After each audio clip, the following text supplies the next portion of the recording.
नमस्कार दोस्तों, स्वागत है आज की इस लेटेस्ट वीडियो में जिसमें हम आपको जीएस के इम्पोर्टेंट क्वेश्चन के बारे में बहुत ही इजीली एक्सप्लेन करेंगे। बहुत ही इम्पोर्टेंट है। आप किसी भी प्रीवियस ईयर एग्जाम को देखेंगे तो उसमें ज़रूर ये क्वेश्चंस बने होंगे। बहुत इम्पोर्टेंट है। आप पूरा शुरू से अंत तक देखेंगे तो आपको पूरा क्लियरिटी आ जाएगी किस तरीके के क्वेश्चंस हैं। बस आपका फोकस 100% सामने रहेगा तो आप बहुत ईजिली सभी क्वेश्चन को समझ जाएंगे। बहुत इंपॉर्टेंट है। शुरुआत करते हैं आज के पहले क्वेश्चन के साथ। बस आपका फोकस सामने रहेगा तो आप बहुत इजीली समझ जाएंगे। तो बात कर लेते हैं क्लास किसके लिए इंपॉर्टेंट है। आप किसी भी एग्जाम की तैयारी करें उसमें जीएस तो बनता होगा। तो अगर आपकी एग्जाम में जीएस बन रहा होगा तो आपके लिए क्लास इंपॉर्टेंट है। बस आपका टारगेट यही होना चाहिए कि आपके एग्जाम में क्वेश्चंस बन रहे हैं तो आपके लिए क्लास इंपॉर्टेंट है। ये नहीं देखना कि आप एसएससी की तैयारी कर रहे हैं या किसी और एग्जाम की। अगर आपकी सिलेबस में जीएस है तो आपके लिए क्लास बहुत ही इंपॉर्टेंट है। इसमें हम हर इंपॉर्टेंट क्वेश्चन के बारे में आपको कंप्लीट डिटेल में एक्सप्लेन करेंगे। तो शुरुआत करते हैं आज के पहले क्वेश्चन के बारे में जो बहुत इंपॉर्टेंट है और इसी तरीके से एग्जाम में क्वेश्चन बनेंगे। आपको क्वेश्चन देखने से आइडिया लग जाएगा। तो इसमें पहला मेंशन किया है कि प्रकाश की चाल होती है कितनी। तो प्रकाश की चाल किसमें पूछा है, तो प्रकाश की चाल ये मेंशन किया है। तो निर्वात में प्रकाश की जो चाल होती है वो कितना होता है। तो प्रकाश की निर्वात में जो चाल होती है वो सबसे अधिक होती है। वो कितना होता है, वो 3 गुणा 10 की पावर 8 मीटर प्रति सेकंड होता है। क्या होता है वो प्रकाश की चाल। तो ये भी आपको क्लियर हो गया होगा।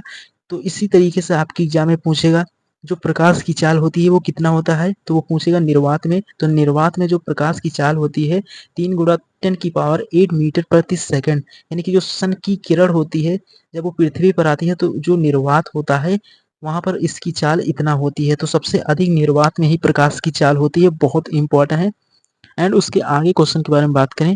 सेकंड क्वेश्चन है, इसमें मेंशन किया है जो आपका द्रव्यमान और भार होता है उसमें अंतर क्या होता है। तो द्रव्यमान वस्तु की मात्रा होती है जबकि जो भार होता है वो गुरुत्वाकर्षण के कारण लगने वाला बल होता है। ये आपको क्लियर होना चाहिए। एंड उसके बाद नेक्स्ट पॉइंट में मेंशन किया है कि जो द्रव्यमान स्थायी होता है यानी कि जो आपका द्रव्यमान होगा वो स्थायी होगा जबकि जो भार होगा वो स्थान पर निर्भर करता है।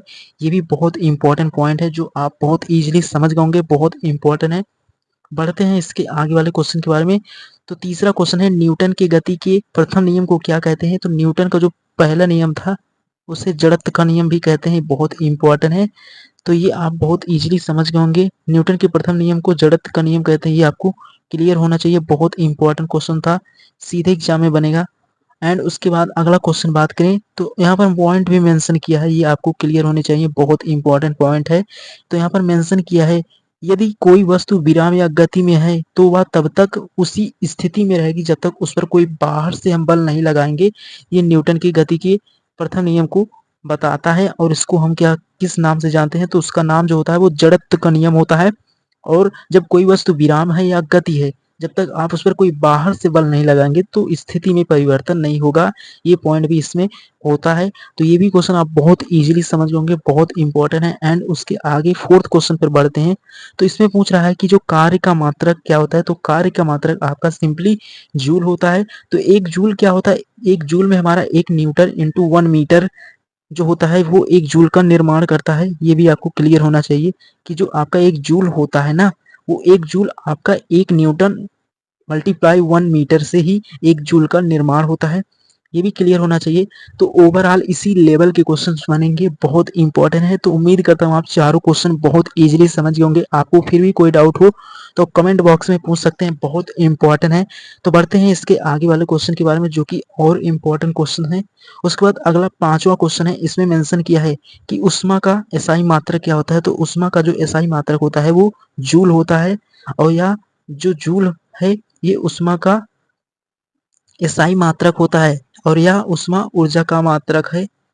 तो यानी कि जो उष्मा का एसआई मात्रक होता है वो जूल होता है और यह उष्मा ऊर्जा का मात्रक है।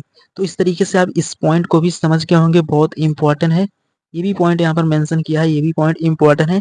तो उसी प्रकार 6 नंबर क्वेश्चन के बारे में बात करें कि जो ऊर्जा संरक्षण का नियम होता है वो क्या किस तरीके से डिफाइन करता है, इसको आपको प्रॉपर समझना होगा। तो जो ऊर्जा संरक्षण का नियम क्या होता है, तो ऊर्जा को ना आप उत्पन्न कर सकते हैं ना ही नष्ट किया जा सकता है, केवल एक रूप से दूसरे रूप में परिवर्तित करते हैं। ये आपका ऊर्जा क्या होता है, ऊर्जा संरक्षण का नियम होता है। ऊर्जा संरक्षण का नियम बहुत इंपॉर्टेंट है क्योंकि ऊर्जा संरक्षण को आप ना तो नष्ट कर सकते हैं और ना ही उत्पन्न कर सकते, केवल उसको एक रूप से दूसरे रूप में आप क्या कर सकते हैं, बदल सकते हैं, ये भी आपको समझना है। तो ऊर्जा आपकी बहुत ऊर्जा होती है। ऐसे ऊर्जा की संरक्षण के बारे में बात करें तो यानी कि ऊर्जा संरक्षण का कहने का निकलता है अर्थ, यानी कि ऊर्जा को आप ना ही उत्पन्न कर सकते हैं, ना ही नष्ट कर सकते हैं, केवल उसको एक रूप से दूसरे रूप में बदल सकते हैं, ये आपको समझना होगा। यानी कि ऊर्जा किस तरीके से एक से रूप से दूसरे रूप में बदलती है, जैसे आप देखते होंगे जो आपके बांध होते हैं, तो वहाँ पर जो पानी होता है जब वो रुका रहता है तो वहाँ पर एक स्थिर ऊर्जा होती है, लेकिन जब वो बांध को खोलते हैं आप तो पानी बहुत तीव्र गति से गति करता है, तो वहाँ पर गतिज ऊर्जा हो जाती है जो एक रूप से दूसरे रूप में परिवर्तित होती है। तो इसी तरीके से आप ऊर्जा को परिवर्तित करते हैं। पहले तो वो स्थिर था, उसके बाद उसमें गति आ गई, तो उसकी स्थिति को आप बदल देते हैं। तो यही होता है ओवरऑल समझने की पॉइंट ऑफ व्यू से था। तो उम्मीद करता हूँ आप ये समझ गए होंगे, बहुत इंपॉर्टेंट है। एंड उसके आगे बात करते हैं अगले क्वेश्चन के बारे में, जो कि बहुत इंपॉर्टेंट है। उसके बाद ये क्वेश्चन भी आपका बहुत इंपॉर्टेंट है, तो उम्मीद करता हूँ आप यहाँ तक सभी क्वेश्चन को बहुत इजीली समझ गए होंगे, बहुत इंपॉर्टेंट है। उसके बाद आप बढ़ते हैं इसके अगले क्वेश्चन के बारे में, जो कि बहुत इंपॉर्टेंट है। तो 7वां क्वेश्चन है, इसमें बोल रहा है विद्युत धारा का मात्रक क्या होता है। तो विद्युत धारा का जो मात्रक होता है वो आपका क्या होता है, तो विद्युत धारा का आपका मात्रक एम्पियर होता है, ये आपको क्लियर होना चाहिए। और 1 एम्पियर में आपका 1 कूलाम्ब प्रति सेकंड होता है, ये भी आपको क्लियर होना चाहिए। यानी कि अगर कोई पूछ लेगा कि जो विद्युत धारा होता है आपका, उसका मात्रक एम्पियर होता है, लेकिन 1 एम्पियर में आपका 1 कूलाम्ब बटे सेकंड होता है, ये भी क्लियर होना चाहिए। एंड उसी प्रकार 8 क्वेश्चन के बारे में बात करें तो इसमें पूछ रहा है दर्पण, यानी कि जो आपका दर्पण में बनने वाली छवि वर्चुअल होती है या वास्तविक। तो यानी कि जो दर्पण में बनने वाली छवि होती है वो वर्चुअल या वास्तविक होती है, वो कौन से दर्पण में होता है, तो समतल दर्पण में जो छवि होती है वो वर्चुअल होता है। और इसमें ये पॉइंट भी आपको क्लियर होना चाहिए कि यहाँ पर मेंशन किया है कि वह सामने दिखती है लेकिन वास्तविक नहीं होती है। यानी कि जो समतल दर्पण होता है उसमें छवि वर्चुअल होती है, लेकिन वह सामने दिखती है, लेकिन वह वास्तविक नहीं होती है। इस पॉइंट को आपको समझना होगा, बहुत इंपॉर्टेंट पॉइंट है।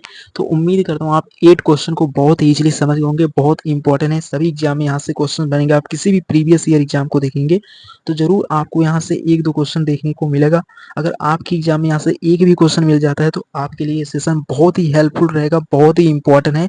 तो इसी तरीके से हम आपको हर एक लेक्चर में एक एक इम्पॉर्टेंट टॉपिक को कंप्लीट करते जाएंगे, ताकि आप एग्जाम में बहुत अच्छा स्कोर कर सके। एंड उसके आगे बात करते हैं अगला क्वेश्चन क्या है उसके बारे में। तो परावर्तन का नियम क्या होता है, तो परावर्तन का जो नियम होता है वहां पर आपका जो आपतन कोण, यानी कि जो आपतन कोण होगा वो बराबर होगा परावर्तन कोण के। तो ये पॉइंट आपको क्लियर होना चाहिए। उसके बाद अगला पॉइंट आता है प्रकाश समान माध्यम में परावर्तित होता है, यानी कि जो प्रकाश, यानी कि जो प्रकाश का परावर्तन नियम होता है वहां पर आपतन कोण और, तो इस तरीके से आपका जो प्रकाश होता है वो इस समान माध्यम में परावर्तित होता है। एंड उसके बाद 10th नंबर क्वेश्चन के बारे में बात करें तो ये भी बहुत इंपॉर्टेंट है।